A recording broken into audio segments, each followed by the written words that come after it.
So, hello and a warm welcome to my talk this morning. My name is Niko Naredi.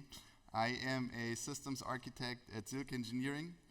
My sweet spot is on the interface between business and coding. So, I really admire, and that goes into the curiosity direction, the people that dig so deep into buffer allocation. And I'm a bit higher up the ladder, so where does business and coding interface? This is where I like to be. As Kabul already hinted, the organizing committee did put me in a bit of a hard spot because Scott and we solved the identical problem, and I'm the second one. So I don't want to bore you out by telling the exact same thing in a little different way. So I changed the level. So he went down the rabbit hole, YAML file and scripts and so on. I'll pull you up a bit and talk more about the business side. And if anyone watches this recording and they need the nifty details about how the YAML file works, they can switch over to Scott's talk, or they skip to the end of this talk where I might have a treat for you. Before that, let me start off by introducing Lise Meitner. She was a Austrian nuclear scientist during before and during Second World War. And while her colleague Otto Hahn got the Nobel Prize, she was left out of that honor. Who here in the room has seen Oppenheimer, the movie? Pretty much everyone. Have you seen her in the movie? No. So she should have been there. She was the one to explain the theory behind it. And when they did the tour, she was left out again. So history repeats itself on that one. By the way, if you see differences in the approach that Scott did and that I did, it's probably not because I disagree on what Scott did. I didn't know before the conference that he was solving the same problem. But we are a consulting company. So basically, we go in, we have way shorter projects, often like a month or 3 months, so we need a different starting point and different results of the different times. Just a disclaimer.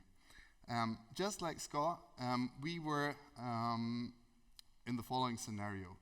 We were coding happily away in LabVIEW, and for our source code repository and all the toolchain, we used Bitbucket, Confluence, Jira for ticketing and so on. Our CI pipeline, very rudimentary pipeline, was running on TeamCity by JetBrains. We did NI packages and stored them somewhere on a network drive. And then, all of a sudden, in 2021, Atlassian decided to not support their on-premise solution anymore. And we need on-premise because other parts of Silke, they work with banks, and when banks have data, they are not allowed in the public cloud. So we had an on-premise solution. And I think Atlassian increased their pricing for on-premise servers by a factor of 20 to make people not use the on-premise version anymore. So our IT decided to switch from the Bitbucket solution to Azure DevOps. So now your task, aka my task, is to create something that resembles a modern software engineering workflow on a single tool, which is Azure DevOps. Before I dive into the how I did it, let me explain a bit of the why, and they chose DevOps. Let me talk about, for the name of that tool, let me talk about DevOps a bit before we go into the how. And especially why I think it's not just a buzzword like Agile or Scrum or Safe and what is out there. So what do we do at Silke Engineering? Silke does not have its own products. It's rather that a client comes to us, they have an idea, and we help them realize that. May that be in cybersecurity, in cloud for cloud portals, or may that be lifecycle assessments for products for their sustainability throughout their whole lifecycle. What does that concern the community here?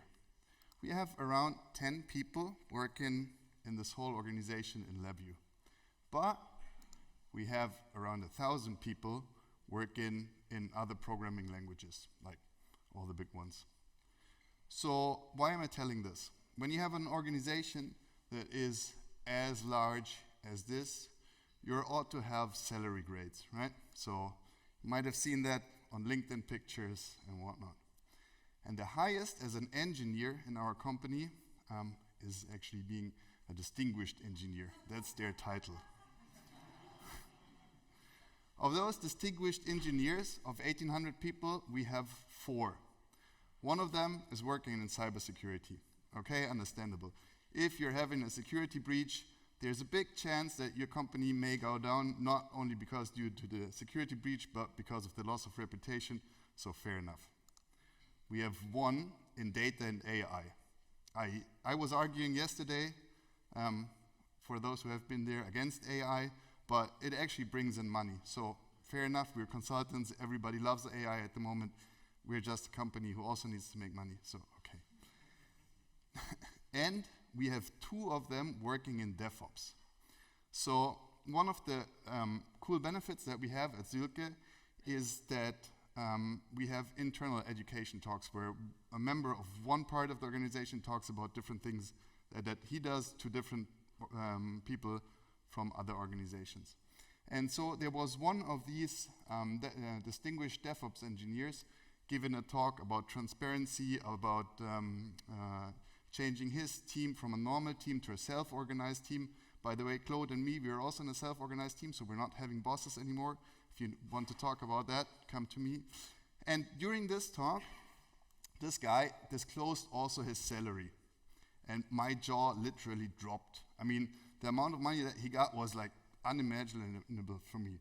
So I asked myself, what type of work do you have to do as still an engineer to make that much money, so that also our clients pay that much for services? So cool, turns out that same guy gives an internal DevOps course. So I signed up. Best way to see what he does when he gives a teaching course, that's the place to go. So what is DevOps? DevOps actually consists of 2 words, development and operations. That's what it's meant for. And what does it say? What does it stand for? So organizations, especially dysfunctional ones, they tend to separate consequences from actions. So what you can think of is my boss or my project lead makes a promise. I can't keep that promise. I get punished for it. Or I have a really brilliant idea and some entitled jerk up the ladder that gets the credit for it, although it was my idea.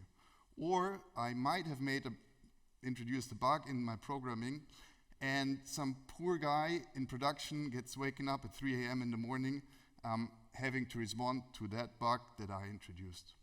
So I don't like waking up at 3 a.m. in the morning. I have 2 small kids, so I know what I'm talking about. I don't like it.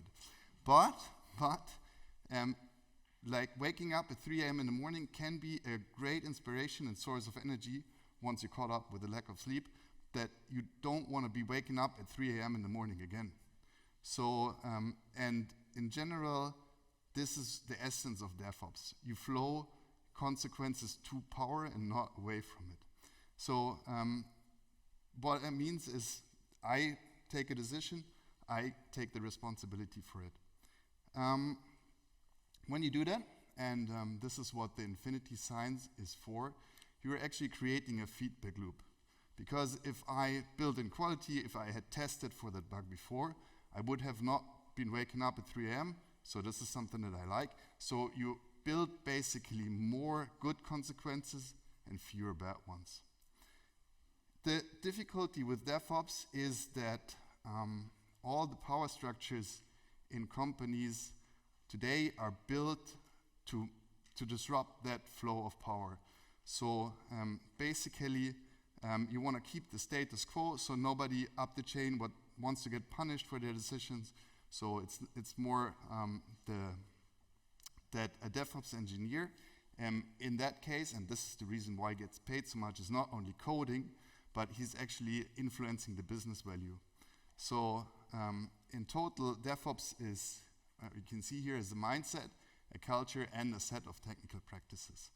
So it's bringing people, processes, and technical stuff together to create value, immediate value, and not like lines of code or a pull request. It's really through feedback creating value for a company. DevOps is tailored for software solutions. So some of it, and this is why release, operate, and monitor is grayed out, because that is not, when we have test systems, we are having usually one piece, and deploying to that automatically might be dangerous, because we're usually not having a test double or something. So I will leave that out and dive into how we solve those problems.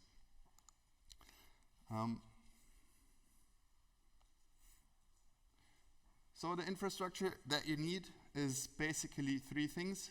You have our hero, she's coding away happily on her developer's PC. You have Azure DevOps, may that be in the cloud or not, and then you have your self-hosted agent. That is the same setup that Scott just explained, identical, and you have to go through the pain of installing that. So just a small hint towards NI, Sergio. A small Docker image might help every here now and then with the Windows. That would be great if I had a wish. So these three things you need. The images you saw before, this is Azure DevOps. We have that as a local instance, self-hosted. A little background, where do we come from? How was our workflow before we introduced CI? Let's consider we have to code a small application. We are in, our go-to tool is usually DQMH. We sprinkle in a little worker every now and then, but DQMH is our go-to tool. So, thanks a lot for the cheers. So how would we go on about it? Basically, we would code our DQMH hardware driver, test the driver, build it into a packed library. Same thing with the database module. So that wraps also very nicely to the first talk of this morning. We are Team PPL, also going against Darren's advice. What we would do then is we would grab all packed libraries, code the application, test the application, build the executable. So that is our usual workflow. How does it fit into that DevOps infinity feedback loop? So planning and coding is basically the easy part. I mean, coding in software engineering is usually easy. So you grab a ticket from the board, you work on it, you put your source code into the repo, you push it to with your normal git command, and once you're done, you're closing that pull request, so you're fine off. So that is the easy part and short part. Let's see how we can go about continuous integration and testing. As Scott explained, what happens when you push code to the repo? You make your pipeline run. The pipeline triggers the job on the agent. The agent checks out the code from the repo, finds the YAML file that Scott talked about, and then starts executing code. The way we did it, or I did it, was basically to wrap each of these codes or commands in a PowerShell file. So we're not executing from the YAML file. The YAML file is only there to call PowerShell files. That has the small benefit of testing locally what you did describe before in the YAML file. So you can also run the same commands and the same PowerShell files locally on your computer, because pipelines tend to run for a couple of minutes. So the feedback circle of having to run it for a couple of minutes, you can get your immediate feedback when you made a typo and your PowerShell script fails on your local machine. It's pretty likely that it also fails in the pipeline. So you make that run first and then you go ahead. What do we do in the pipeline? We do our unit tests with Karaya, we do the VI analyzer, and we build our packed library. And by the way, I really think that the VI analyzer is not getting as much attention as it should. So the cool thing about being a consulting company is they also sometimes pull you in different projects. So I also had to create or to finish projects in Python and in .NET. And there is literally no way in different programming languages that you're getting around static code analysis. So, and this is what the VI analyzer is for. So go and check out Darren's presentation about that. Then what we do in the PowerShell, after the small detour, we call the gCLI, and we push whatever we want LabVIEW to do up there, and we report the results of our unit test, for example, back to the pipeline. Now let's look at packaging. Does anybody see the difference from that slide to the last slide that I showed before? So before I showed the ideal situation, now let's look at the real situation. Oh no, there's a bug there. So what do? You go and fix that bug. You, again, in the higher up repo, you grab the packed library, you test again, you build. It's not your only bug. They usually come in pairs, triples, whatnot. So what do? You fix the bug, and you again do the same thing. We are all in the somehow test and automation thing. So what happens when you get things like that? Because you're not working alone, you're working in a team, right? And somebody uses that packed library and somebody uses that packed library and they push it up the hierarchy and it's all a mess. So what if we could use something that is built into Azure DevOps itself? So let me introduce just another package manager. I know this will not generate much love, but anyway, it's a problem that I had to solve, so this was my way of doing it. So NuGet is, for those who know .NET, is the native package managing tool in .NET. So it's out there, it's tested, we're not the only ones who are using it. What is it? You can use it as a very simple zip file generator in essence. So it is the NuGet.exe. It comes either installed with the .NET SDK or it's a standalone executable with a size of 8 megabytes. So I simply put it into all of my repos and use it from there, so I know it's there. It can create .NuGet files. So these are NuGet packages that can be pushed into Azure artifacts. But in essence, they are just zip files with metadata. Just, as from the Linux world, it's a zip file, it knows what it is, so you can go on with it. What do you need to create an artifact with NuGet on your agent? You need the exe itself, you need the specifications NuSpec file, and you need the feed address to where to push the thing to once you build the package. What do you need for such a NuSpec file? In essence, you have the package name. So whatever you want to call it there. You have the package version. This is important because that will be part of the versioning you can take care about. You have already in there its dependencies. So they are in there. And the files that need to be included in that zip file. So this is rather simple, rather straightforward. The Microsoft documentation is really good about it, so it's not hard to do. So what we can do next is, since we have that in our repo, we can create another PowerShell file that builds the NuGet package and then add that package to the feed. So as you saw before, it was flow front detectors with the version 0.92. We will have that now in Azure Artifacts after it has been built. So we come from that, and it's not only our workflow. So Benjamin, Claude, and me did a walk through Stuttgart yesterday evening, and here's the proof that it's not us. So this is Stuttgart yesterday evening, all systems fail. So if you're not automating them, let's go about on automating them. Same picture as before. She's coding. What does she do? Or she wants to start. She grabs a ticket from the board, works on the feature, pushes the work to Git. And what happens then is the repo triggers the pipeline, and the pipeline kicks off the agent here. Here again, we do all the things that we want to do with our PowerShell files. We have the unit test, we have the VI analyzer. We build it into a packed library. We build our NuGet package. We publish the NuGet to the feed, and then we do some magic. Since every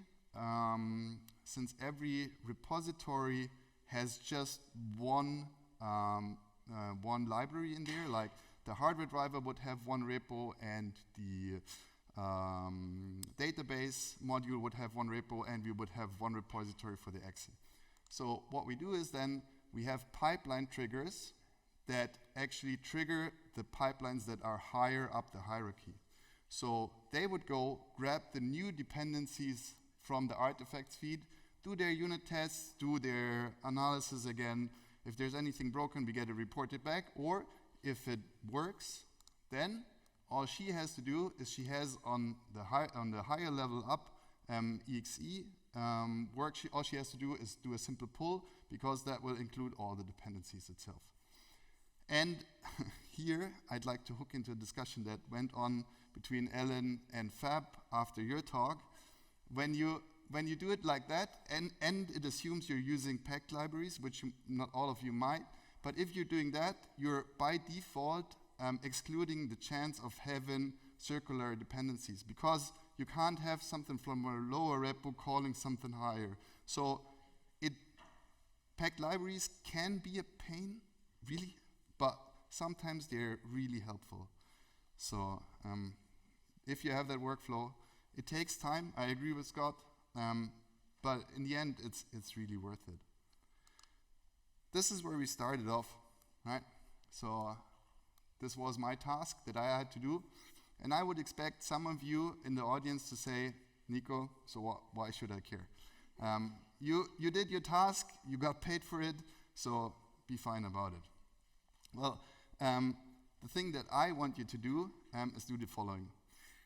You grab an old laptop or a new VM, doesn't matter. You install LabVIEW 2024 on it. Why 24? Anybody knows why we should do it? Exactly. It doesn't update your versions automatically anymore. That is a super neat feature. Really kudos to NI for that. I like it a lot. You go ahead and install Azure Agent or a GitHub or GitLab runner on your on that laptop or VM. You head over to that repo and download stuff that's in that GitHub repo. I know it's a little bit ironic to have code that should run or is meant for Azure to have it in a GitLab repo, but GitHub is the place to share things, so I just went with the flow. What is in that GitHub repo? In the GitHub repo, there are a few things in there. There is a pipeline definition. There is a basic project file. The project file contains a simple DQMH application, do something else. It contains a VI analyzer config. It contains the NuGet .exe, and it contains a working NuGet config, and all the PowerShell files that I used and I created in my time being there. So basically, it's an example project that if you push it to your repo, it should get you somewhere. So next steps, you head over to the README file of that repo, follow the instructions in there, because of course that is like the bad news. You will have to touch your pipeline. There is no way of me giving you a pipeline that works immediately on your system. I'm really sorry for that. You have to tinker around a bit in the YAML file with variables. You will have to touch some of the PowerShell scripts, but it will be a start.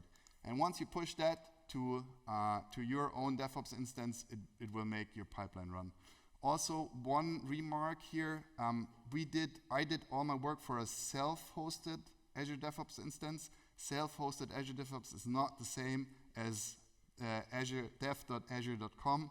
It's two different things. Things that work on one might not work on the other. So small bit of a voice here.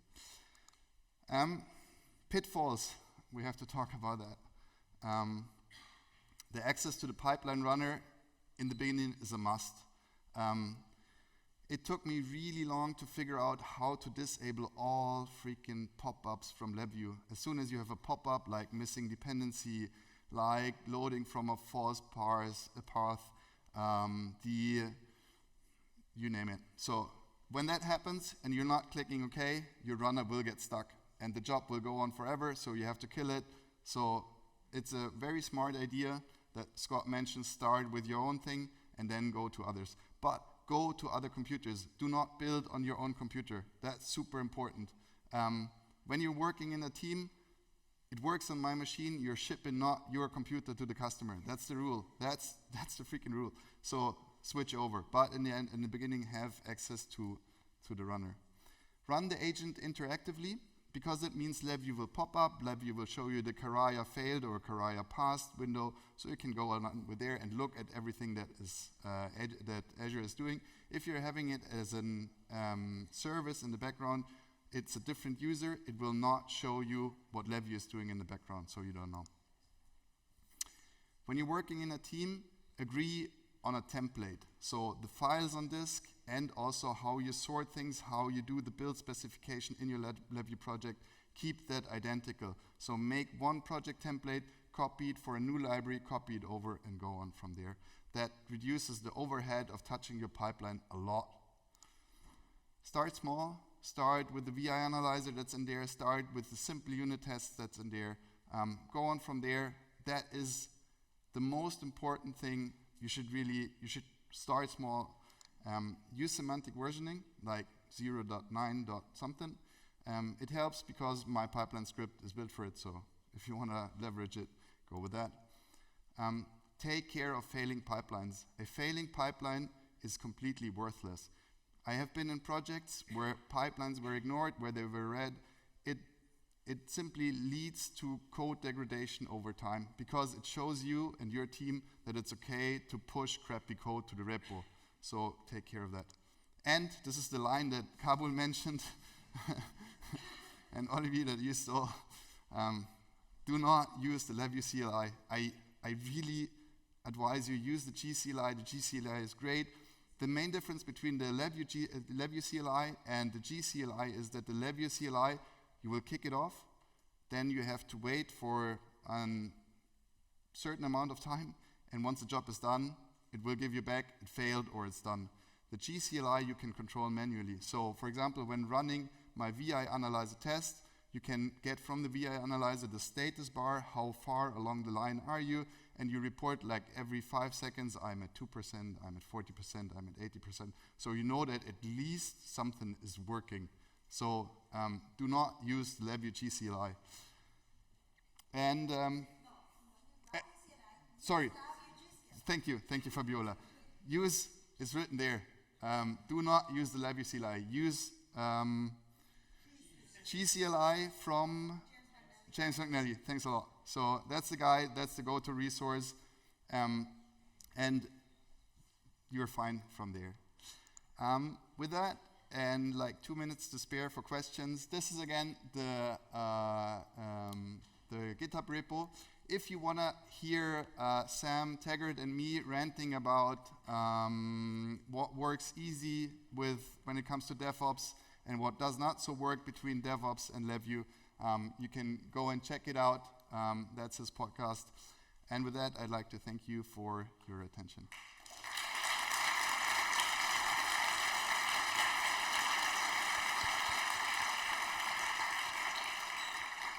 So thank you very much for the presentation. And I did quite some similar stuff except from automating the entire pipeline, but the workflow was similar.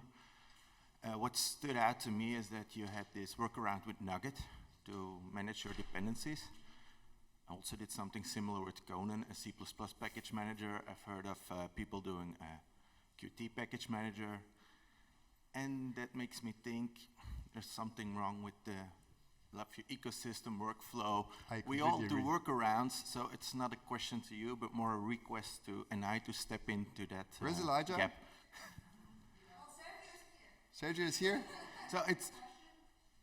So the question was, in essence, if I get you correct, is I'm using NuGet. I did Conan. You did Conan. Somebody Qt. VIPM. Somebody uses NI Package Manager. So there seems obviously to be something wrong at the root. Why we're trying all to figure out how to manage dependencies in a way that works out. So to answer your question, why I didn't use NuGet, I was stuck from the requirements from my customer to use Azure DevOps. And Azure DevOps works with NuGet packages. That's the answer for me, but I completely agree with you. For me, it was dependency management, and it was just before JKI started with Dragon. But we found out, we had a lot of C++ colleagues, so they used Conan, and to get a similar workflow Yeah. there.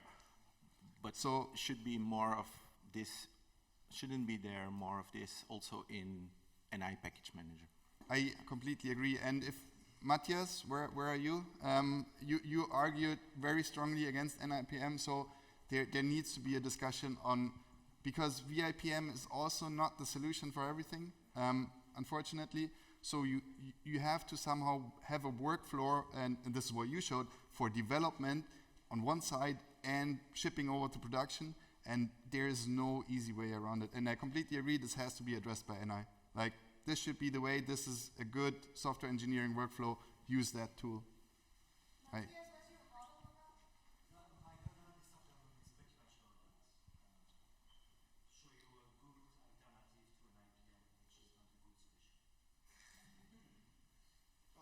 That was not my question. The question was, shouldn't NI step into that gap? I agree completely. This is not our cup of tea. I had to solve it, as did you, right? So, and I mean also that it shows somehow that Scott did the same talk as I did for solving that problem, and there are, I guess, 20 people in that room who solved the identical problem, so that would be nice. So Matthias, I'm interested in your solution, but I don't want yet another package manager. I want a general thing.